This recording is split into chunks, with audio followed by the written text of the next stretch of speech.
Good morning मेरे प्यारे दोस्तों, सभी लोगों को मेरा नमस्कार। स्वागत करते हैं आप सभी का आज के अपने YouTube channel OD study point में। तो प्यारे दोस्तों, आज मैं आप लोगों के लिए अति महत्वपूर्ण 10 क्वेश्चन की सीरीज लेकर आया हूँ। ये 10 क्वेश्चन ऐसे क्वेश्चन होंगे जो आपके यूपी पॉलिटेक्निक एंट्रेंस एग्जाम में बार बार पूछे जाते हैं। तो प्रत्येक क्वेश्चन को अच्छी तरीके से ध्यान से समझिएगा। तो स्टार्ट करते हैं आज की क्लास को। देखते हैं क्वेश्चन नंबर 1। क्वेश्चन नंबर 1 आपका है, यदि साइन ए प्लस बी बराबर साइन ए कास बी प्लस कास ए साइन बी तो साइन 75 डिग्री का मान है। ध्यान से समझिएगा, आपको दे रखा है कि साइन ए प्लस बी बराबर साइन ए कास बी प्लस कास ए साइन बी हो, तो आपको साइन 75 डिग्री का मान क्या होगा यह आपको बताना है। यानी कि साइन 75 डिग्री का मान आपको इसी फार्मूले के आधार पर निकालना है। तो साइन 75 को हम क्या लिख सकते हैं? साइन 75 को हम लिख सकते हैं साइन 45 प्लस का 30। अब इसी फार्मूले पर आपको तोड़ देना है साइन ए प्लस बी।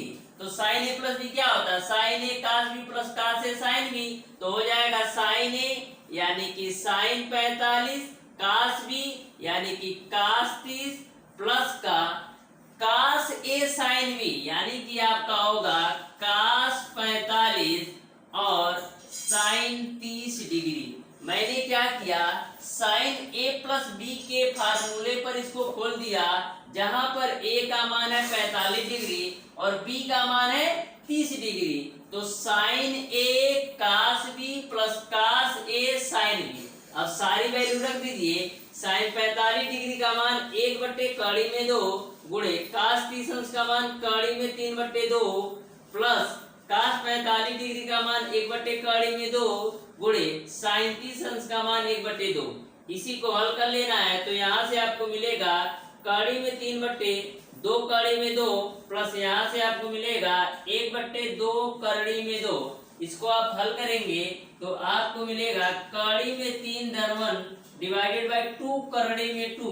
यही आपका आंसर होगा। इस तरीके से इस क्वेश्चन का जो आंसर होगा वो आपका ऑप्शन नंबर ए सही हो जाएगा। ऐसे ही क्वेश्चन आपके एग्जाम में पूछे जाते हैं, बस आपको बेसिक फार्मूला को ध्यान में रखना है। इस क्वेश्चन में तो ऑलरेडी फार्मूला दे रखा था, केवल आपको साइन 75 को इस फार्मूले के रूप में तोड़ करके वैल्यू रख के सॉल्व करना था। अब देखते हैं क्वेश्चन नंबर 2। क्वेश्चन नंबर 2 आपका है, 3 घन जिनकी कोरे क्रमशः 3, 4 और 5 सेंटीमीटर हैं को पिघलाकर एक घन बनाया गया हो तो नए घन की पृष्ठीय क्षेत्रफल है। तो ध्यान से इस क्वेश्चन को समझिएगा। 3 घन आपके हैं जिनकी कोरे 3, 4 और 5 है। इनको पिघला करके एक नया घन बनाया जाता है। तो उस नए घन का आपको पृष्ठीय क्षेत्रफल बताना है। तो ध्यान से इस क्वेश्चन को समझिएगा। सबसे पहले प्यारे दोस्तों 3 घन है, मैंने मान लिया पहला घन आपका है, ये पहला घन की भुजा आपको दे रखा है। पहले घन की भुजा को मैं मान लेता हूं कि A1 है। A1 का मान आपको दे रखा है 3। दूसरे घन की भुजा आपका 4 दे रखा है, इसको मैं मान लेता हूं A2 का मान 4 दे रखा है। और तीसरे घन की भुजा मैं मान लेता हूं A3 जिसका मान है 5 सेंटीमीटर है। यहाँ तक क्लियर है। इन तीनों घनों को पिघलाकर एक नया घन बनाया जाता है, उसका पृष्ठीय क्षेत्रफल आपसे पूछा जा रहा है। तो देखिएगा, यदि मैं बात करूं कि पहले घन का आयतन क्या होगा, तो पहले घन की भुजा 3 है तो इसका आयतन क्या होगा? आयतन होता है आपका a क्यूब, तो 3 का क्यूब करेंगे तो आपको मिलेगा 27। वहीं पर दूसरे घन का कोर आपको दे रखा है 4 सेंटीमीटर। आप आयतन निकालेंगे तो 4 का क्यूब करना पड़ेगा और 4 का क्यूब करेंगे तो 64 मिलेगा। वहीं पर तीसरे घन की भुजा है 5, इसका आयतन निकालेंगे तो आपको मिलेगा 125। अब देखिएगा, इन तीनों घनों को पिघलाकर एक नया घन बनाया जाता है। तो नए घन का आयतन क्या होगा? इन तीनों घनों के आयतन का योग। तो जोड़ दीजिए 27 प्लस 64 प्लस का 125। इन तीनों को जोड़ेंगे तो 216। यानी कि जो आपका नया घन बन रहा है उसका जो आयतन होगा 216 होगा। वहीं पर बात करें पृष्ठीय क्षेत्रफल का, तो जो पृष्ठीय क्षेत्रफल होता है वो आपका 6a² होता है, तो 6 हो जाएगा। a का मान कितना निकलेगा? यदि प्यारे दोस्तों नए घन का आयतन 216 है, यानी कि AQ का मान 216 है, तो a का मान कितना मिलेगा? 6। यानी कि जो आपका नया घन बन रहा है उसका जो कोर होगा वह 6 सेंटीमीटर होगा और आयतन आपका 216 है। तो आपका पृष्ठीय क्षेत्रफल का फार्मूला होता है 6a², तो 6 हो गया। a का मान मैंने निकाला है 6, तो इस 6 का स्क्वायर कर देंगे तो 6 गुणे ये 36 हो जाएगा, यानी यह भी आपका 216 आ जाएगा। यानी कि जो आपका नया घन होगा उसका पृष्ठीय क्षेत्रफल 216 होगा। इस तरीके से इस क्वेश्चन का जो आंसर होगा वो आपका ऑप्शन नंबर डी सही हो जाएगा। एक बात और प्यारे दोस्तों, जो आपका नया घन बन रहा है इसका आयतन और पृष्ठीय क्षेत्रफल दोनों ही समान है। अब देखिएगा क्वेश्चन नंबर 3। क्वेश्चन नंबर 3 आपका है, यदि बिंदु 1, -1, 5, 2 एवं 9, x सररेखी है तो x का मान है। 4 ऑप्शन आपको दे रखा है, ध्यान से समझिएगा। बोला जा रहा है कि यदि 1, -1, 5, 2 और 9, x सररेखी है तो आपको x की वैल्यू निकालना है। सबसे पहले प्यारे दोस्तों जो आपका त्रिभुज का क्षेत्रफल होता है वो आपका 1/2 xy-y plus xy-y plus xy-y, ऐसे आपको 3 जगह लिख लेना है। फिर 123, 231, 312, यह कोड आपको ध्यान में रखना है। जब 3 बिंदु दे रखे हों और आपसे त्रिभुज के क्षेत्रफल या सररेखी की बात की जाए तो सबसे पहले प्यारे दोस्तों 3 बिंदु के द्वारा यदि त्रिभुज का क्षेत्रफल निकाला जाता है तो उसका यही फार्मूला होता है। सररेखी का कंडीशन ये है, सररेखी का शर्त ये है कि जो आपका त्रिभुज का क्षेत्रफल होता है वह 0 होता है। तो यहाँ पर त्रिभुज का क्षेत्रफल 0, क्योंकि क्वेश्चन में बोला गया है कि ये तीनों बिंदु सररेखी हैं, यानी त्रिभुज का क्षेत्रफल 0 होगा। यहाँ से आपका 1/2 होगा। अब देखिए x1 का मान, a आपका x1 का मान है, a आपका y1 का मान है, a आपका x2 का मान है, a आपका y2 का मान है, a आपका x3 का मान है, a आपका y3 का मान है। अब सारी वैल्यू रख दीजिए। x1 का मान जो है आपका है 1, y2 का मान आपका है 2 माइनस y3 का मान आपका है x प्लस x2 का मान आपका है 5, y3 का मान आपका है x माइनस y1 का मान आपका कितना है -1, तो यहाँ -1 रख देते हैं। अब देखिएगा आगे यहाँ पर प्लस x3 का मान आपका है 9, फिर उसके बाद से y1 का मान है आपका -1 माइनस y2 का मान आपका है 2। इसी को हल कर लेना है। तो देखिएगा 2 से मल्टीप्लाई करेंगे तो ये तो 0 हो जाएगा। यहाँ से आपका 1, 2 माइनस x प्लस का 5, यहाँ पर x है, माइनस माइनस गुणा होगा तो प्लस का 1 हो जाएगा। अब प्लस का 9, यहाँ पर -1 और -2 आपका हो जाएगा -3। अब देखिएगा यहाँ से 1 का मल्टीप्लाई करेंगे तो 2 माइनस x मिलेगा, प्लस का ये 5 से मल्टीप्लाई करिए तो 5x प्लस का 5, अब प्लस का यहाँ पर 9 का -3 में गुणा करेंगे तो मिलेगा -27। अब देखिएगा यहाँ से देखिएगा 5x में से -x घटाएंगे तो मिलेगा आपको 4x।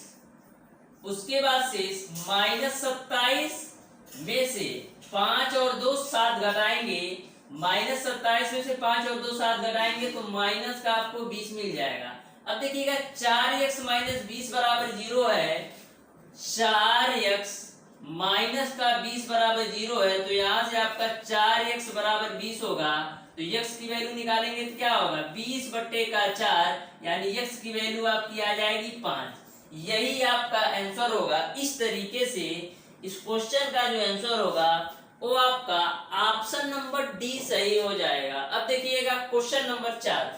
क्वेश्चन नंबर 4 आपका है, यदि x पे power 8 plus kx³ minus 2x plus 1 का एक गुणनखंड x प्लस 1 है तो k का मान क्या होगा, यह आपको बताना है। ध्यान से समझिएगा। बोला है x पावर 8 प्लस के x Q minus 2x plus 1 का एक गुणनखंड x प्लस 1 है, तो k की वैल्यू बताइए। ऐसे क्वेश्चन में आपको कुछ नहीं करना होता है। यहाँ पर बोला गया है x का एक गुणनखंड आपका x प्लस 1 है, तो यहाँ से करना क्या है आपको, यहाँ से आपको x की वैल्यू निकाल लेना है। x प्लस 1 बराबर 0 करके, तो यहाँ से x का मान निकालेंगे माइनस का 1। अब जो आपका x का मान -1 आया है, इस समीकरण में रख दीजिएगा तो k की वैल्यू आपका निकल जाएगा। तो रख देते हैं, तो -1 पे पावर 8 प्लस का k -1 का क्यूब माइनस का 2 गुणे x का मान -1 और प्लस 1। अब देखिएगा -1 पे पावर 8 है, ध्यान में रखिएगा -1 पर पावर यदि सम होता है, -1 पे पावर 8 है, 8 क्या है, सम है, तो इसका मान 1 ही होता है। वहीं पर -1 पे पावर कोई भी विषम संख्या आ जाए, जैसे 3 आ जाए, इसका मान -1 होगा। जैसे -1 पे पावर 7 आ जाए, इसका माइनस। तो ध्यान में रखिएगा -1 पे पावर सम आए तो उसका मान प्लस में आता है, और -1 पे पावर विषम आए तो उसका मान माइनस में आता है। यहाँ से आपका प्लस के, अब देखिएगा -1 पे पावर विषम है तो इसका मान तो -1 ही होगा। और देखिएगा माइनस माइनस जुड़ा होगा तो प्लस हो जाएगा 2 और प्लस 1 बराबर 0। अब देखिएगा प्लस 1, यहाँ पर -1 का प्लस के में गुणा करेंगे तो -k मिलेगा। अब देखिए 2 और 1 जोड़ेंगे तो प्लस का 3 मिल जाएगा, बराबर आपको मिल जाएगा 0। यहाँ से आप k की वैल्यू निकालेंगे तो आपको मिलेगा 4। इस तरीके से जो k का मान होगा वह आपका 4 होगा। इस तरीके से आपका ऑप्शन नंबर डी सही हो जाएगा। अब देखिएगा क्वेश्चन नंबर 5। क्वेश्चन नंबर 5 आपका है, दिए गए चित्र में x का मान है, 4 ऑप्शन आपको दे रखा है, ध्यान से समझिएगा। आपको इस प्रकार से फिगर दे रखा है त्रिभुज के फॉर्म में, आपको x की वैल्यू निकालना है। तो प्यारे दोस्तों, आपको पता है कि किसी भी त्रिभुज के तीनों कोणों का जो योग होता है वह आपका 180 डिग्री के बराबर होता है। तो तीनों कोणों के योग को 180 के बराबर कर देते हैं। तो देखिएगा x plus 15 plus x minus का 15 प्लस x प्लस का 30, इन तीनों कोणों का योग आपका 180 डिग्री के बराबर होता है। क्योंकि कोई सा भी त्रिभुज हो उसके तीनों कोणों का योग 180, तो मैंने तीनों कोणों का योग 180 के बराबर कर दिया। -15 plus 15 cancel, x x x, तो हो जाएगा आपका 3x प्लस का 30 बराबर आपका हो जाएगा 180। तो यहाँ से 3x बराबर मिलेगा आपको 150 डिग्री। x की वैल्यू निकालेंगे तो आपको मिल जाएगा 50 डिग्री। इस तरीके से जो x का मान होगा वह आपका 50 डिग्री होगा। इस तरीके से आपका ऑप्शन नंबर बी सही हो जाएगा। अब देखिएगा क्वेश्चन नंबर 6। क्वेश्चन नंबर 6 आपका है, दो घनों के आयतनों में 8:27 का अनुपात है, उनकी कोरों में अनुपात होगा। तो ध्यान से समझिएगा, आपके दो घन हैं जिनके आयतनों में अनुपात दे रखा है 8:27। तो मैं मान लेता हूं कि पहला घन आपका V1 होगा और दूसरा घन आपका V2 होगा। इन दोनों के बीच अनुपात जो दे रखा है वह आपका 8:27। आपको दोनों घनों की भुजाओं में अनुपात ज्ञात करना है, दोनों घनों की कोरों में अनुपात ज्ञात करना है, दोनों घनों की कोरों में अनुपात ज्ञात करना है। तो V1 क्या होता है, A1 का क्यूब, और V2 क्या होगा आपका, V2 क्या होगा आपका A2 का क्यूब, बराबर आपको दे रखा है 8:27। तो A1 अनुपात A2 निकालने के लिए करते क्या है, इसका भी क्यूब रूट, इसका भी क्यूब रूट। 8 का क्यूब रूट निकालेंगे 2 आएगा, 27 का क्यूब रूट निकालेंगे तो 3 आएगा। यानी कि दोनों घनों की कोरों में जो अनुपात होगा वो आपका 2:3 होगा। इस तरीके से आपका ऑप्शन नंबर डी सही हो जाएगा। अब देखिएगा क्वेश्चन नंबर 7। क्वेश्चन नंबर 7 आपका है, एक त्रिभुज के शीर्ष 4, 6, 2, -2 एवं 0, 2 है, उसके केंद्रक के निर्देशांक हैं। तो ध्यान से समझिएगा, एक त्रिभुज के 3 बिंदु आपको दे रखे हैं, आपको केंद्रक के निर्देशांक ज्ञात करना है। तो त्रिभुज के केंद्रक का जो निर्देशांक होता है वह x बराबर होता है x1 प्लस का x2 प्लस का x3 डिवाइडेड बाय 3 होता है, और y बराबर आपका होता है y1 प्लस का y2 प्लस का y3 डिवाइडेड बाय 3। तो यह फार्मूला आपको ध्यान में रखना है। त्रिभुज के केंद्रक के निर्देशांक x का मान a और y का मान a। तो ये सारी वैल्यू रख दीजिए, a आपका x1, a y1, a आपका x2, a आपका y2, a आपका x3 और a आपका y3। x1 का मान आपका है 4 प्लस x2 का मान आपका है 2 प्लस x3 का मान है आपका 0 डिवाइडेड बाई 3। तो 4 तो 6 और 6/3 कितना होगा 2। अब y का मान निकाल लीजिए, y1 का मान आपका है 6 प्लस y2 का मान आपका है माइनस का 2, तो माइनस का 2। उसके बाद से y3 का मान आपका है प्लस का 2 डिवाइडेड बाई 3। 2 से 2 कैंसिल, 6/3 2। तो x और y का मान आपने निकाल लिया। तो त्रिभुज के केंद्र के निर्देशांक क्या होंगे 2,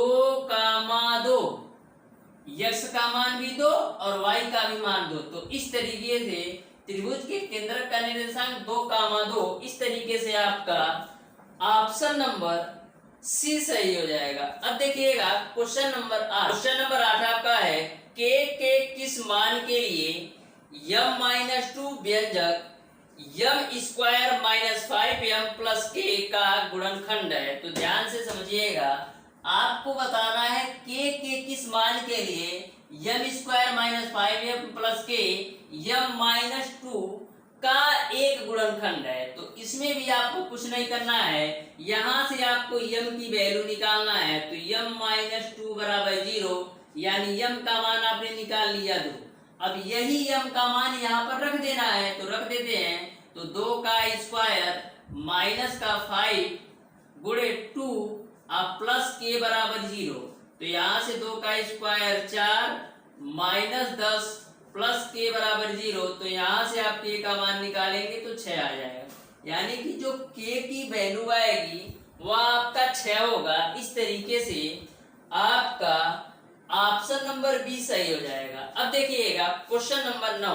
क्वेश्चन नंबर 9 आपका है कड़ी के अंदर 72 माइनस कड़ी के अंदर 72 माइनस कड़ी के अंदर 72 डॉट डॉट डॉट इंफिनिटी का मान होगा। तो ध्यान से समझिएगा, यह क्वेश्चन आपका मैक्सिमम 2 से 3 सेकंड का है। तो कैसे सॉल्व करना है ध्यान से समझिएगा। इसको आपको 2 स्टेप ध्यान में रखना है। पहला प्यारे दोस्तों आपको करना क्या है, इस 72 का ऐसा गुणनखंड करना है जिनके संख्याओं के बीच का अंतर 1 हो। तो 72 को हम क्या लिख सकते हैं, 72 को हम लिख सकते हैं 9 गुणे 8। ऐसे ही गुणनखंड आपको करना है कि इन दोनों संख्याओं के बीच का अंतर 1 है।